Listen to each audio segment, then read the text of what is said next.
Welcome back to Girl Take the Lead, the podcast where we dive into the real, raw, and remarkable stories of women showing up, speaking out, and shaping what leadership looks like today. Today's guest is Michele Weldon, award winning author, journalist, TEDx speaker, and emerita faculty at Northwestern University. Michele joins us to reflect on the deeply personal and cultural shifts we experienced during the pandemic years. Through her latest book, The Time We Have Essays on Pandemic Living, Michele invites us to examine how the global crisis changed everything from how we work to how we grieve. We talk about the fear and uncertainty of those early days, the disinformation that divided us, and the shame and judgment that women, in particular, carried during that time. Michele shares her personal stories, including caring for her brother, learning to slow down, and finding moments of unexpected joy. And true to form, we'll also laugh about brownies, roller derby, and the captions we wish we could add to our lives. This is an episode about honesty, reflection, and finding meaning in the moments we didn't expect. Let's dive in. Here you go. So, Michele, welcome to Girl Take the Lead. We're going to have such a great conversation. I'm really looking forward to it. Thank you so much for having me. I'm super excited. Yeah. So, why don't we start? If you would please introduce yourself to our audience, that would be great. Great, thank you. I'm Michele Weldon. I'm an author, a journalist, emerita faculty at Northwestern University, where I taught journalism for 18 years, and a former amateur roller derby girl. And my derby name was Mish the Masher. Oh, I love it. I'm an essayist who loves writing about popular culture, media, gender, and what's happening in the world. Hmm. Love it. And tell us about your book about COVID and why you wrote it. Thank you. Yeah, it's my second nonfiction book, and it's a book of essays called The Time We Have Essays on Pandemic Living. And I only write nonfiction because I tried to write fiction once and it was completely horrific. I wrote about 100 pages of it, and I had conversations like, stop it, she said haltingly. He was wearing blue. Really, really, I mean, so terrible, like, like a sixth grader wrote it, it was bad. But this new book I'm super excited about. I wrote it in the time frame of 2020 to 2024. So it's not a medical book about, Right. pandemics. It's about the time all of us have spent together in this huge culture change that happened because of it. Yeah. And I have three different sections called persons, places, and things. And I write about everything from partners and work to pink couches and making soup and all of that. The cohesive umbrella is the time during COVID of 2020 to 2024. And how do you think that time changed us? How didn't it change us? Well, I know Goodness. that, you have you're a certain observer of it. And I think your book goes into little nooks and crannies that most of us just kind of glossed over and we didn't let absorb or observe in the moment. Right. Well, I tried to be present about it, and I didn't, write it all in one sitting. I literally wrote it over 4 years. So that is, why it shifts here and there, because you are in different moods when you're writing in, Mhm. December of 2020 as opposed to December of 23. And I feel like there are so many ways we changed. First of all, how we work. I went from traveling 1 to 4 times a month to not traveling at all and working 100% remotely. I'm grateful that my children are grown and I didn't have to homeschool them because I don't know the capital of Iowa. When I don't think I'm be good at geography quizzes. It changed how we dressed, how we spent time. There was no commuting time. We also, I lost friends and I lost a family member, not to COVID, but during that time period, I lost my brother Paul. And it just changed how we look at the world, I Mm. feel, and how the world looks at us and how we spent time. And a lot of people did that baking thing. Mhm.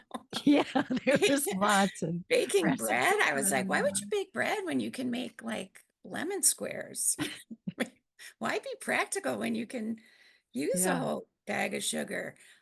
So it just I mean, it was joyful, some of it, but it changed a lot of how people relate to each other. I yeah, know people who got divorced because of it, and I know one couple, this was such a great story, they had just gotten together like a month before, and one of their rents was up, and then they moved in together, and then they just got married because they got along so well.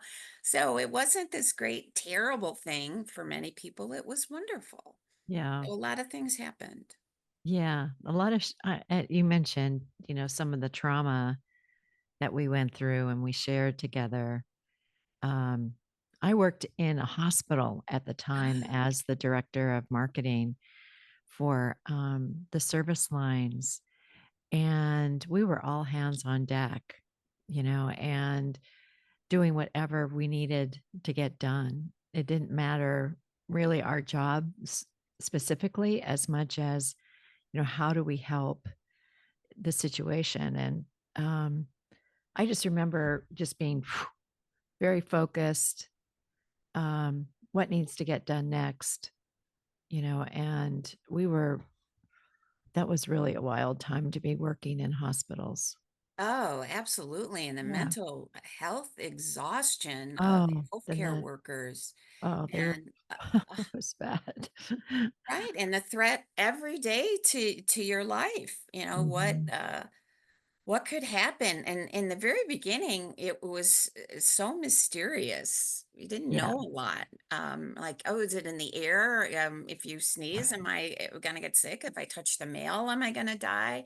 There Yeah. was so much trauma around everything and how people behaved. If Mhm. someone was a non-believer and thought it was a hoax, like you're dangerous and I can't even talk to you, Right. right? Well, I Um, think you're pointing to a lot of the fear that we had underlying this and walking around hoping, that you would stay well or that your loved ones would stay well.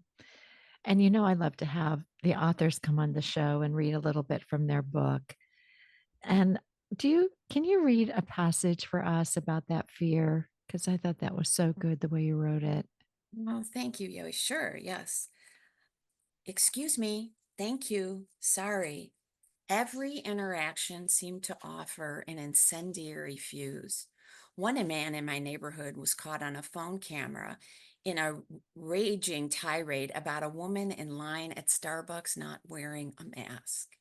Then I was afraid of me, of what I carried, the invisible virus possibly inside of me that I could house unwittingly, that I could infect someone I loved with and even strangers. My brother Paul was 4 years into his diagnosis of multiple myeloma and beginning in July 2020 was hospitalized several times following seizures. Visiting him weekly and then daily required strict protocols. I had to protect him from me, and he Mhm. was too sick for a vaccine. I could be responsible for giving him COVID that would kill him, and I would never forgive myself. So on my visits, I sat 6 feet from him in his family room, masked. Oh boy. I think that was one of the biggest fears in what decisions we made during that time on what we did and what we didn't do, um, because of the risk of infecting somebody else. And I thought you really wrote that nicely about, yeah, that was how it was. And that if someone wasn't wearing a mask, they were like almost a pariah to avoid. Sure. You know, like I can remember my husband and I walking, and we were going by some people who were not masked, and he said, "Did you just stop breathing in the moment that they walked by so that you didn't inhale any of them?" Because we just didn't know where it was coming from. And I started to laugh. I went, "I did. I held my breath." Um, but oh my God, what a time. And I know that you, in some of your chapters, you talked about lying and some of the lies that we got. You know, what are some of your thoughts about that? And then there was the recent research that we came across that talked about that. I thought that was so interesting. How about you? What do you see there? Yeah, well, the disinformation was not just, oh, I made a mistake and said the wrong thing. It was intentional, and it was a parallel pandemic, I feel. And it was like deliberately spreading falsehoods about what COVID is, what vaccines do. And it was deadly. I mean, if Yeah. you didn't believe COVID was real, and if you thought vaccines were, trying to find your location on the earth, I mean, you could die, and people did die because they didn't believe it was true. And so I feel like we still need to examine that disinformation. It's so prevalent now, and when we think about it, and we think about the time period that COVID was, the reality is it was unprecedented. Has never been a time in the world like that with so many people with a pandemic of this sort. There were 800 million cases worldwide. Mm. 800 million, right? 7 million deaths in 228 countries. And there still are deaths happening, though, of course, it is not anywhere near as prevalent. But I feel like the social media injustice about what is true and what is not true is really an assault on not just truth, but our humanity, because Mhm. it is an attempt to disarm us to the point of disappearance.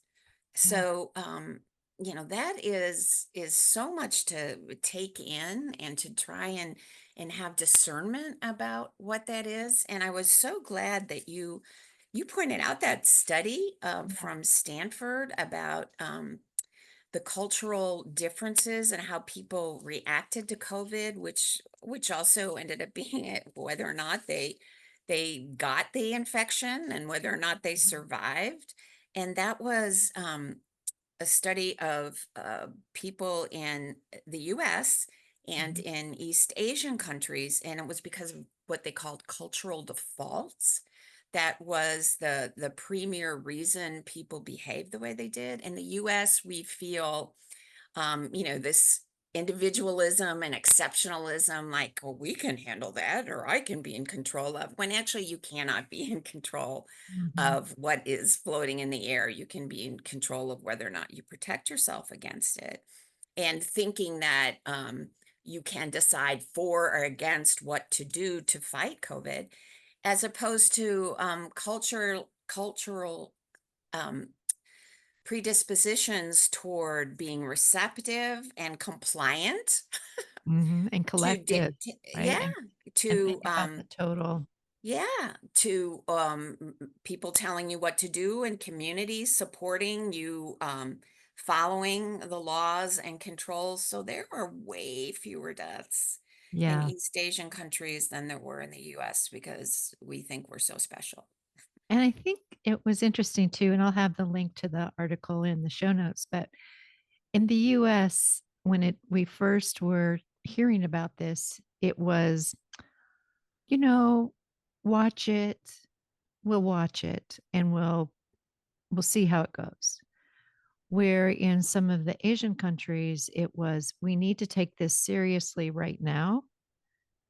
And it was a very different approach. And I think to the point that we were discussing about earlier about how the pandemic has changed us, I think today people would take it more seriously. Right, I think we're changed.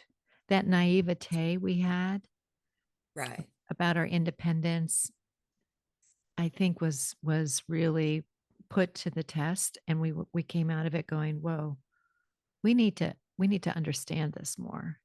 Right. And I think that's one of the beauties of your book in that I know for a lot of people, it's like, "Don't talk to me about COVID again, please." But no, you guys, we need to look at it, and we need to understand what we went through and what it taught us, and, I think that some of the things that you wrote about one other area you wrote about was public shame. Right. Oh, that was a big one. Right. So, I mean, that's big now and historically, and it is forever gendered. I'm, the mother of three sons, and I don't know if I have ever encountered them having shame about anything. Um, you know, Gender wise, from it began with Eve and the Garden of Eden. She was shamed into after talking to the snake, if you believe in that. And, in college, it still is a term, the walk of shame on, Mhm, Saturday or Sunday morning, if you're still wearing what you were wearing the night before. And then the shame of Me Too, the revelations about celebrities committing sexual assault. I mean, that's still happening. With Sean Diddy in jail and all the accusations and shame on the women who bring them forth, that how could you say that about him? mhm. And forever there has been shame about weight and looks and money and career and children, if you want children or do not want children, and if you have children, are they exceptional? Are they good enough? What are they doing to the world? And how they turn out. I mean, it just is so oppressive and in our faces all the time as women of all ages. And I wrote about that we have a choice in that it can float around our heads and people can point at us and try to assign it to us, but whether or not we accept it and take it in and wear it as a weight that holds us down, is about who we are and what we demand for ourselves. And acceptance of something is not about surrender or giving up or feeling shame. It's just acceptance, right? Mhm, mhm. And knowing what you can do, what you can affect, and what is not in your control. Yeah. I feel sometimes, I don't know if you feel like this, when something happens, and the reaction would be to get mad. Someone says something unkind or deliberate. And then I feel like I can either react in anger or I can be in control and not react in anger. Right.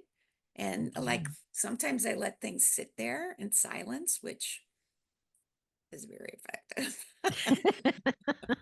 I would think so. I Right. know Yeah. I wish I could take back a few situations where I didn't take the time and I Right. just responded when I shouldn't have. Right. But I think shame is such a big one for us as women, as you said. Um, uh, it's all like this cultural norm that's put on us around that. And yeah, it's a heavy You one. So know, yeah, and in thanks. COVID, is your home clean enough? Did you Right. scrub enough? Are you sending your kids to school? Do you love them enough? Are you keeping them home enough? Are you teaching them well enough? I mean, everything is judged by, these irrationally impossible standards. Yeah. Right. And it just was a time of, you know, in a culture of extreme judgment.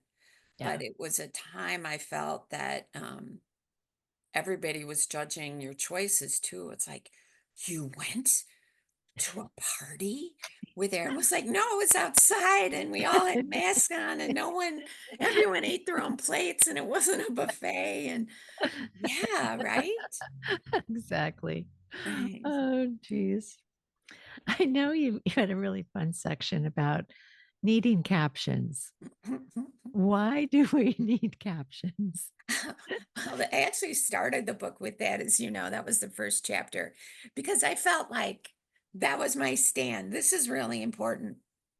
I don't know if you've gone to any of those really expensive immersive exhibits. Like I went to one on Uh, Van Gogh in Chicago, and that traveled all over the country and the world. And with these, on the entire room, and it was actually an old museum that had his paintings flashing and music playing, and nothing was related to it, and there were no explanations of what I was seeing. So I see, it's like, oh, okay, that's the sunflowers, I think. But I wanted to know like where things were and what year it was and at what point in his life was that and who influenced him on that. And I feel like we need captions in our own life to make sense of things because it's like not that you want to be labeled and diminished to a sentence or two, but just to be able to understand ourselves. And you can have 10,000 captions about you in each moment that you feel is important, but just some kind of explanation to give to the world of your choosing, right? mm, How do you mhm. define yourself and how do you want to present? And you can even say, I hope to learn tap dancing one day. You Yeah, can make declarations. It doesn't have to be just what has happened in the past, but I feel like we all need captions in our life that we can change daily if I we want. love that. I was reminded today, I don't know how this came up, I'm just trying to remember. Uh, Something in my childhood was about learning to play the guitar. Like, I always wanted to learn. Oh, I know what it was because I have an episode coming up with a Girl Scout, um, director, and she talked about outdoor. And I remember us sitting around a campfire, and the cool girls were playing guitar, and we were singing, 500 miles or Puff the Magic Dragon or, Which you those didn't know was songs. about pot. Yeah, I know. Now, at the time, we were just singing, Right. but we were, it was the cool women, or the cool girls. They played the guitar, and I really thought, that was definitely part of who I thought I would be, this cool girl playing guitar, but I never learned how to play guitar. I tried once and I went, I don't think I have a very good ear for music. I can't tell it's tuned or not tuned or anything like that. Plus, I cannot sing. It's like, I mean, I can't carry the tune. My ears just don't hear those vibrations. And so I figured that's pretty good though. But I would put that into my caption. Like, here was the girl in high school who just wanted to be cool. And she wanted to play guitar and be like Joan Baez or somebody in San Francisco, just being very cool. Joni Mitchell Joni Mitchell. Oh with my God. her hair. That was, Oh God. I mean, that was our time. I love that. I love to think about that. well, I have to tell you, I'm very jealous of the Girl Scout memory because I was thrown out of brownies. Right? Older three sisters all made it, to the top of Girl Scouts with, those Badges and everything. badges and 7,000 badges. I used to laugh and talk all during the brownie meetings with my friends. And then we had a leader, a brownie leader, who, when she raised her hand, she had enormous sweat stains Oh, under her, no. which I would burst out laughing. Did you see that? So she called my mother after enduring, like, I don't know, 3 or 4 meetings with me and said, I can't come back. And my brothers were Boy Scouts. I was like, You ouch. found your own path for sure, girl. I can imagine you did. Wonder Oh, how that brownie leader's doing. oh, She's probably like me, recovering still from Or if she being found with all this secret trauma. or something. I love to in your book. The question you brought up for me anyway was, can we really have too much self-esteem? I guess we can. Yeah, well, I mean, if you're completely self-absorbed and braggadocious and posting all your wins on social media and you look great without makeup, I guess. That would be the dividing line. But that's something my mother said to my youngest son, who is, a marvelous young man, but he was, 5 and running around our house and probably jumping off furniture and shouting and being a Power Ranger.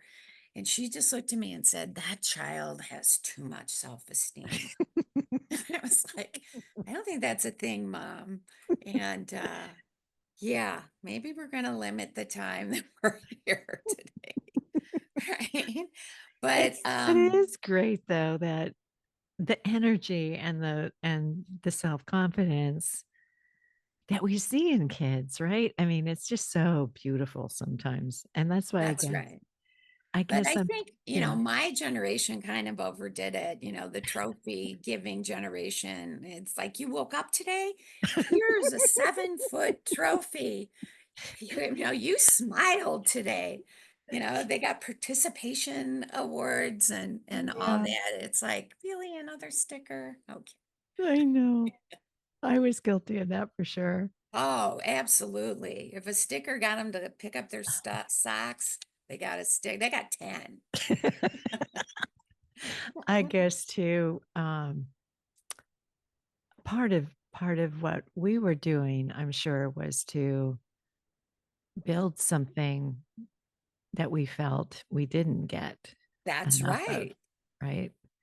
Right. Because being a a good daughter and a good son was about being quiet, not saying a thing. Right, Right. And just being obedient and unnoticeable. right. Right. And that was hard because there were 6 of us in 7 years. So Yeah. all Wow, of us blending in was a little bit rough. I bet. Well, I know I would always tell my girls, to go out, they'd be getting out of the car and I said, make sure I was going to say, you kick some backside so that I can keep Right. my episode clean, you guys.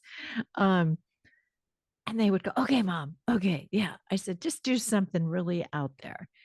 And I think it was totally in rebellion, that I was such a good girl and I followed the rules and I did what you told me to do. And I'm like telling my daughters, don't do that. Don't do that. Just be innovative, be creative, do something different. And yeah, I guess it was too much self-esteem given Right. away. Well, I Oh, definitely could never tell my 3 sons to kick butt because they would literally do that if well, I was know. not a metaphor with them. So I would have to say different things like be Yeah. creative and try real hard Yeah, and exactly. don't kick anyone's butt. But I would be saying, yeah, go ahead. Right, right. So before we end, you've got to read something from your chapter. Breathe, breath. Oh, thank you. I'd Thank love to you. hear that. Yeah. Mhm. I was writing about my niece, the birth of my niece's first son. Mm, It reminds me of the freshest air, soft ocean wind that waltzes smoothly across your skin as you pace a quiet beach, embedded with a muted saltiness, but also a steadfast stillness.